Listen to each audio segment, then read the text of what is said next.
नमस्कार, मी अश्विनी पुरी. DS news 24 मध्ये आपल्या सर्वांचं स्वागत. बघणार आहोत बातमीचा सविस्तर आढावा.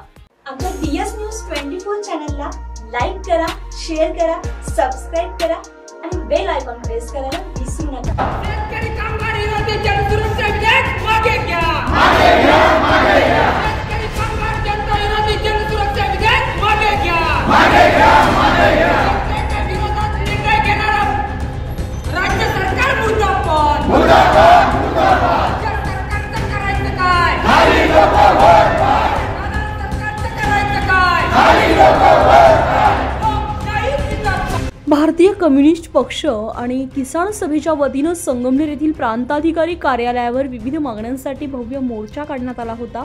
भारतीय मार्क्सवादी कम्युनिस्ट पक्षाचे राज्य सचिव अजित नवले यांच्या नेतृत्वाखाली संगमनेर अकोले तालुक्यातील गोरगरीब शेतकरी, कष्टकरी, वनमजूर आणि अंगणवाडी सेविका हे सर्वजण अकोले नाक्यावरील भारतीय कम्युनिस्ट पक्षाच्या कार्यालयामध्ये एकत्र आले. तेथूनच राज्य सरकार विरोधामध्ये जोरदार घोषणाबाजी करत माळीवाडा तहसील कार्यालय, अकोले रोड, संगमनेर बस स्थानक मार्गे नवीन नगर रोडवरील प्रांताधिकारी कार्यालयावर जाऊन हा मोर्चा धडकला. वनाधिकारी कायद्याची प्रभावीपणे अंमलबजावणी करा. मानधनावर काम करणाऱ्या सर्व कर्मचाऱ्यांना सरकारी कर्मचाऱ्यांचा दर्जा, सर्व सुविधा आणि वेतन द्या. गायरान, गावठाण, ग्रामपंचायत आणि गावातील सरकारी जागेत राहणाऱ्या रहिवाशांच्या घराच्या तळजमिनी त्यांच्या नावे करा. नोंदणीकृत बांधकाम कामगारांना नूतनीकरणासाठी ग्रामपंचायत, नगरपंचायत, नगरपालिका या कार्यालयातून प्राधिकृत अधिकारी म्हणून ग्रामसेवक, मुख्याधिकारी यांचे विनाअट प्रमाणपत्र द्या. अकोले आणि संगमनेर या दोन्ही तालुक्यातील शहराच्या बाहेर गेलेले बांधकाम कामगारांचे मुख्यालय शहराच्या मध्यवर्ती ठिकाणी त्वरित स्थलांतरित करा. वयाची 60 वर्ष पूर्ण झालेल्या बांधकाम कामगारांना जाहीर केलेले पेन्शन योजना लागू करा. अशा विविध मागण्या मोर्चेकऱ्यांनी यावेळी केल्या. यावेळी मोर्चेकरांच्या वतीनं दिलेले निवेदन प्रांताधिकारी कार्यालयाचे नायब तहसीलदार श्रीकांत लोमटे यांनी स्वीकारले. दरम्यान या मोर्चानंतर किसान भारताचा कम्युनिस्ट पक्षाचे संगमनेर तालुक्याचे सेक्रेटरी ताराचंद दिघे यांनी DS न्यूज 24शी प्रतिक्रिया दिली आहे. बघूयात. भारताचा कम्युनिस्ट पक्ष मार्क्सवादी या पक्षाच्या वतीनं प्रांत कार्यालयावर आपल्या सर्व विषयांच्या मागण्या घेऊन आम्ही मोर्चा काढलेला आहे. आणि या मोर्चामध्ये प्रमुख मागण्या म्हणून जे शासनाने जनसुरक्षा विधेयक आणलेलं आहे, या विधेयकामुळं जे अल्पसंख्याक आहेत, कर्मचारी आहेत, कामगार आहेत, शेतकरी आहेत किंवा इतर कर्मचारी आहेत, यांनी मोर्चा काढला, आंदोलनं केली किंवा आंदोलन करणारा लावणारा यांना शिक्षेची तरतूद या विधेयकामध्ये आहे. आणि त्यामुळं हे जर विधेयक शासनाने पारित केलं तर कोणत्याही कर्मचाऱ्याला, कामगाराला किंवा शेतकऱ्यांना आपल्या मागण्या मागण्यासाठी मोर्चे आंदोलन करता येणार नाहीत. आणि मोर्चे आंदोलन करण्यासाठी जे कोणी प्रवृत्त करतील ते सुद्धा याच्यामध्ये भाग घेणार नाहीत. म्हणून हा कायदा मागे घ्यावा यासाठी आम्ही प्रांत कार्यालयावर लाखोच्या संख्येनं मोर्चा आणलेला आहे. आणि या मोर्चामध्ये सर्व जाती पक्षाचे, संघटनांचे लोक या मोर्चामध्ये सामील झालेले आहेत. आमचे मार्गदर्शक माननीय डॉक्टर अजितजी नवले, महाराष्ट्र सचिव, हेही मार्गदर्शन या मोर्चामध्ये सहभागी झाले.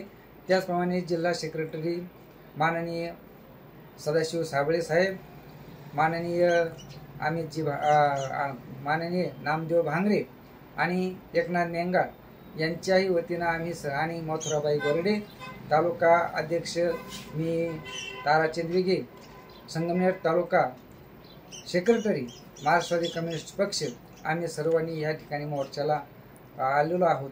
आणि या मागण्या शासनाकडे मागत आहोत. आम्ही दुसरी मागणी अशी केलेली आहे की कामगार विरोधी कायदा आणलेला आहे आणि या कायद्यामध्ये 4 श्रम संहिता या कामगार कायद्यामध्ये नेलेला आहे. या कायदासुद्धा नामंजूर करावा, हा कायदा पारित करू नये अशी आमची प्रमुख मागणी. शासनाने जर ऐकलं नाही तर आम्ही मोठं आंदोलन, पुन्हा एक मोठं आंदोलन या ठिकाणी करू. कारण ह्या सगळ्या गोरगरिबांचा काय फायदा आहे. आम्ही तिसरी मागणी या ठिकाणी केलेली आहे. जे लोक वन हक्क दावे केलेले आहेत त्यांचे सर्व या नगर जिल्ह्यामध्येच वन हक्क दावे प्रलंबित आहेत. लोकांचे वन हक्क दावे मंजूर केलेले नाहीत आणि काही लोकांच्या काही गावामध्ये फॉरेस्ट लोकांनी जमिनी अधिग्रहण करण्याचं काम सुरू केलेलं आहे.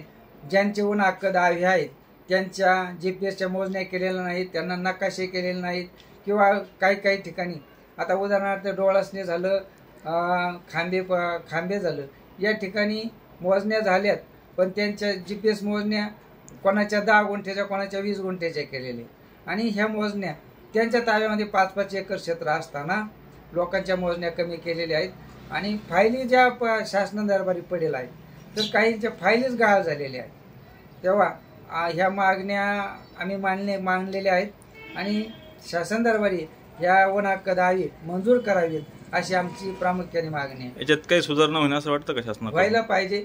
आम्ही माननीय तहसीलदार साहेबांना निवेदन दिलं, त्यांनी पुन्हा आम्हाला असं आश्वासन दिलं की ज्यांचे वन हक्क दावे नामंजूर झालेले आहेत किंवा फायली गहाळ झालेले आहेत त्यांनी पुन्हा हे वन हक्क दावे करावेत आणि ते तहसील कार्यालयाकडे जमा करावे अशी आम्हाला त्यांनी ग्वाही दिलेली.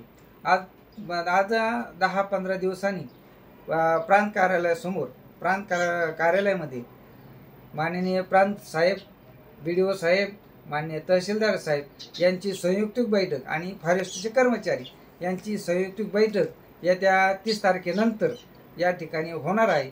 आम्हाला अशी त्यांनी ग्वाही दिलेली. त्यामुळं आमच्या ह्या मागण्या मान्य होतील अशी आम्हाला खात्री आहे. परत आमचा कामगार जे बांधकाम कामगार आहेत त्यांच्या बऱ्याचशा मागण्या आहेत. DS न्यूज 24 साठी अश्विनी पुरी, संगमनेर. अशाच नवनवीन घडामोडी पाहण्यासाठी पाहत रहा DS न्यूज 24. तोपर्यंत मी अश्विनी आपली रजा घेते. नमस्कार.